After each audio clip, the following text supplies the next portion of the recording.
Commander, you have a minute to talk? I keep an open door policy.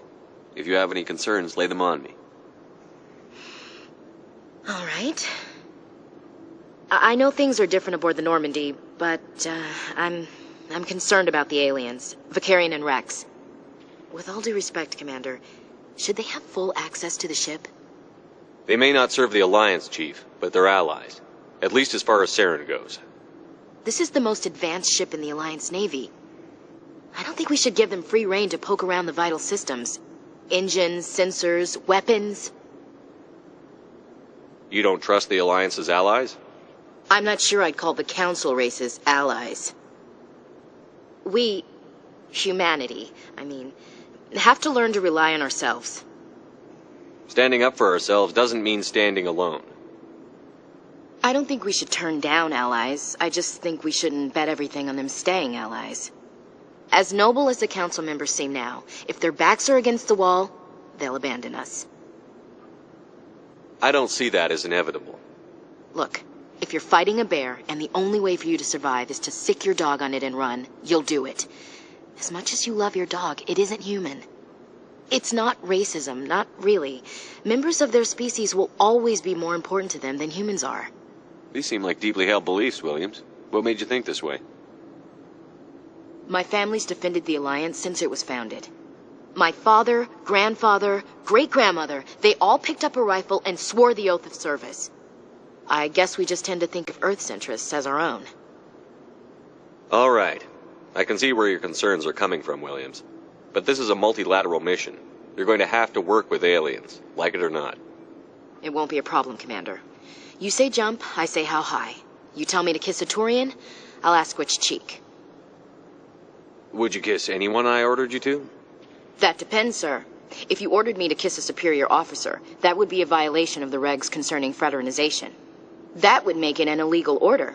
I'd be required to decline and relieve you of command. Sir. What's your opinion on the last mission? Not sure I buy Dr. Tassoni's story about her and her mom not talking. They're family, right? I think she's being straight with us. Or at least, I don't think she lies very often. Yeah, she's probably really bad at it.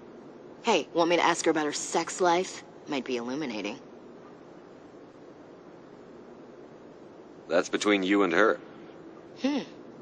Scuttlebutt says otherwise. Too bad those ruins got destroyed. They lasted thousands of years. That's impressive. What's your opinion on the last mission? Not sure I buy Dr. Tassoni's story about her and her mom not talking. They're family, right? Not everyone has a happy family life. I know. But I'm not gonna bet she's on our side just because Benezia didn't hug her enough. I'll keep an eye on her. Too bad those ruins got destroyed. They lasted thousands of years. That's impressive. We'll talk later, Williams. Looking forward to it, sir.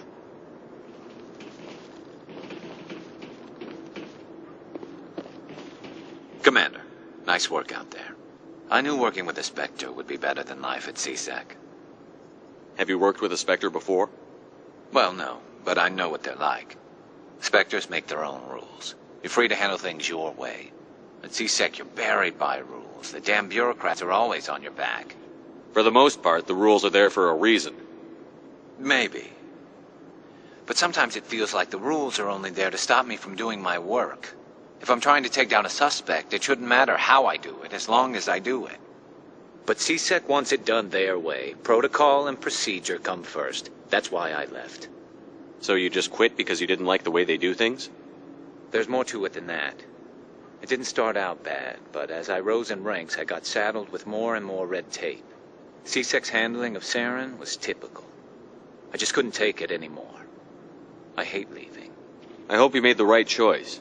I'd hate for you to regret it later. Well, that's sort of why I teamed up with you. It's a chance for me to get off the Citadel, see how things are done outside CSEC. Either way, I plan to make the most of this.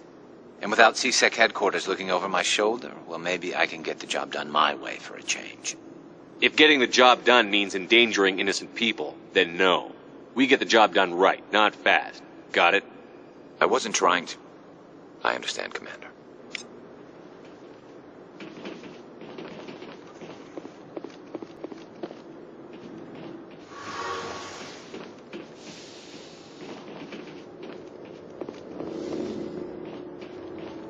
Hey, Commander, you know that Quarian, Tally? She's been spending all her time down here asking me about our engines. I'll tell her to leave you alone. What? No, she's amazing. I wish my guys were half as smart as she is. Give her a month on board and she'll know more about our engines than I do. She's got a real knack for technology, that one. I can see why you wanted her to come along. I figured she'd be a real asset to the team. You got an eye for Tally, Commander, but I'm guessing that's not why you came down here. Fill me in on the IES stealth systems. How does it work exactly? You can't hide a ship out in space. They emit too much heat and radiation. Too easy for sensors to pick them up, unless you find a way to capture those emissions. So our stealth systems trap the energy we give off in storage sinks built into the ship itself. No emissions to give away our location.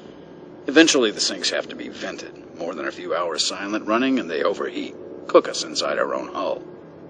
There's no way for anyone to detect us? A visual scan can still pick us up. Anyone looking out a window can see us plain as day. But you have to be pretty close to get an actual visual out in space.